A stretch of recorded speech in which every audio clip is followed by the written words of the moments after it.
बड़ी है, मैं सिर्फ थोड़ी सी इतिहास पर फोकस करूंगा। 16वीं सदी में मुगल लोग आए थे भारत में और वो ये चाहते थे कि भारत के अंदर में बहुत सारे अलग अलग हिस्से में राज मतलब साम्राज्य हैं। वो ये चाहते थे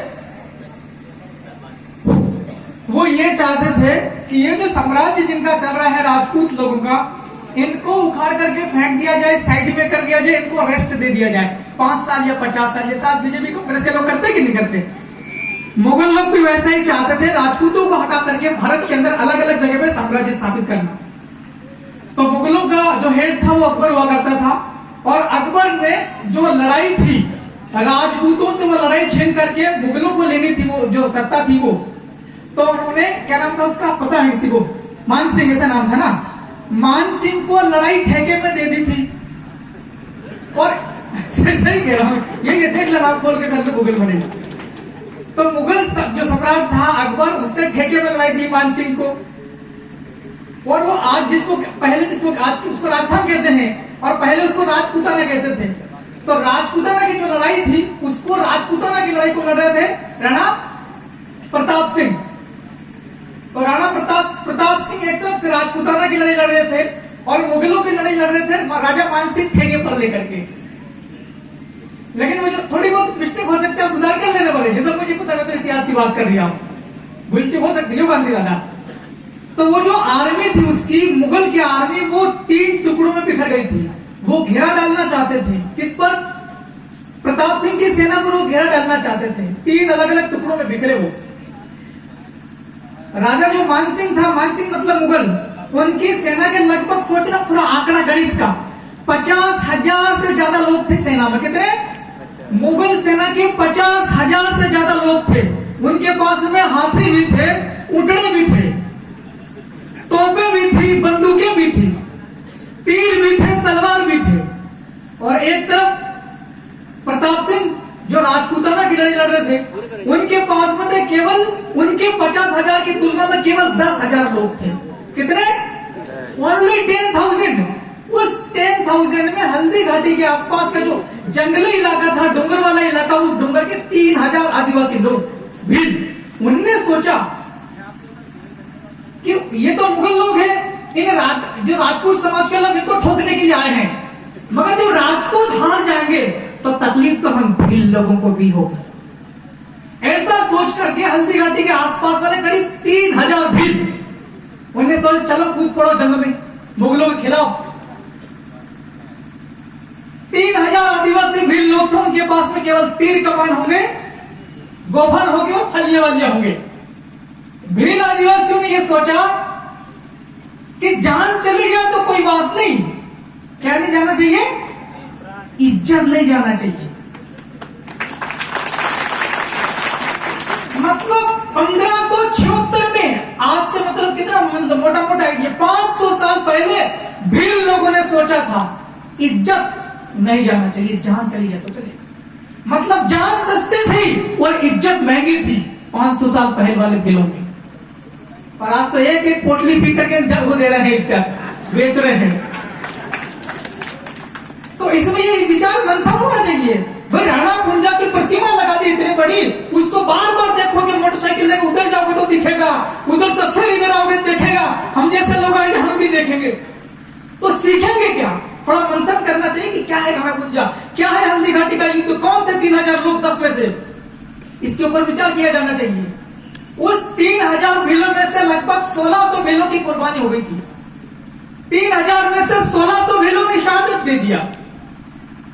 अब आप जोड़ लो जरा। और उनके 50,000 में से केवल 150 लोग मारे गए थे। कितने? केवल 150 लोग मरे थे मुगलों के।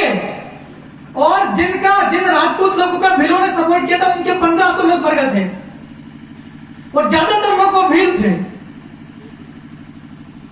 उसके बाद जब आखिरी में रिजल्ट आया हल्दी घाटी युद्ध वाला, तो वो युद्ध अनिर्णित रहा। मतलब मुगल जीत नहीं सका और राणा प्रताप सिंह हार नहीं सका। पता है कि नहीं? हाथ खड़े करो किसी को। क्या मैं सही कह रहा हूं? Who is preparing for competitive examinations, PSC, UPSC? क्या मैं सही बोल रहा हूं? 1976 की लड़ाई हल्दी घाटी वाली, आज निर्णय रहा था कि निर्णय हो गया था, जीत गया था, कौन जीता था? आपका गलत फंड है, इसको सही कर लेना। अगर 3000 भी लोग नहीं जाते प्रताप सिंह की सहायता करने के लिए, तो प्रताप सिंह हार जाता कि नहीं हार जाता? मुगल लोग राजस्थान में कब्जा कर लेते कि नहीं कर लेते? अब पहले राजपूताना था, अब हो गया राजस्थान। अगर मुगल वहां पर जीत करके मुगल अपनी सत्ता बना लेते तो मुगलिस्तान हो जाता कि नहीं हो जाता? आज अपन कांति दादा को बोलते, कांति दादा कहां से आए? कांति दादा गर्व से बोलते हम मुगलिस्तान से आए। बोलते कि नहीं बोलते? अगर वो लड़ाई हार जाते तो, अगर वो लड़ाई हार जाते तो सही है कि नहीं? तो आज अगर राजस्थान का नाम भी कायम है तो राणा कुंजा भील की वजह से 1500-1600 भील लोगों ने शहादत दिया, उसकी बदौलत राजस्थान का नाम भी है। तो भाई लोगों, मैं अपनी बात खत्म करूंगा, इच्छा आगे है मेरे ख्याल से। मैं तो छोटी सी इतिहास की बात करने आया था। शॉर्टकट में कौन पुलिस पटवारी 3 स्टार 2 स्टार खड़े थे? भैया सुन लेना, यह अनुसूचित इलाका है, 5वीं अनुसूची वाला भारत का। वैसे अगर बात करें तो हमारे यहाँ पर परंपरागत कानून चलते हैं, ट्रेडिशनल राइट्स हमारे पास में। आपका अगर पुलिस वाला कोई भी, चाहे कितना बड़ा अधिकारी हो, पटवारी हो, चाहे तहसील वाला हो, चाहे कलेक्ट्री वाला हो, अगर आपको बामनिया के अंदर में किसी को गांव में अगर आपको जाना है, आप बिना कोतवाल की सूचना करें, आप पहली बात तो आइए ही मत। और अगर आपको जाना है किसी गांव में तो कोटवार को, पटेल को, जो भी हमारी व्यवस्था है उसको लेकर के ही जाना, वरना गड़बड़ हो जाएगी। और सुनने में आ रहा था 5 तारीख को प्रोग्राम था। यह जो राणा पुंजा है, यह राणा पुंजा हमारे लिए देवता के तुल्य है, लेकिन राजपूत समाज के लिए भी यह भगवान के बराबर है।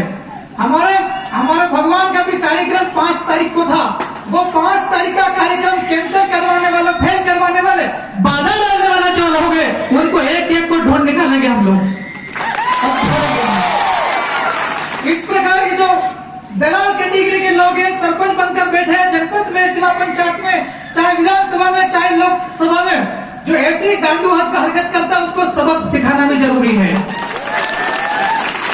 आज ये हमको बाधा, हमारे काम में बाधा डाल रहे हैं। इनको अगर तुम सबक नहीं सिखाओगे, आने वाले समय में ये बिल्कुल नागे की तरह साबित होंगे। अभी कांतिलाल भूरिया जी का स्टेटमेंट चल रहा है फेसबुक पर। गुमान सिंह जी डामोर सांसद साहब बोलते हैं जय सारे तो ईसा मसीह वाले, और कांतिलाल जी भूरिया कांग्रेस वाले बोलते हैं जय सारे तो हमारे साथ में। मतलब ये जूते मांग रहे कि नहीं मांग रहे? बड़े बड़े नेता। आप लोग अगर बात हो कांतिलाल जी भूरिया से तो बोल रहे हैं कि उसका छोरा है विक्रांत भूरिया, उसको युवक कांग्रेस का प्रदेश अध्यक्ष बनाया है। वो किसकी वजह से? झाबुआ जयस की वजह से उसको प्रदेश अध्यक्ष बनाया है। सही है कि नहीं?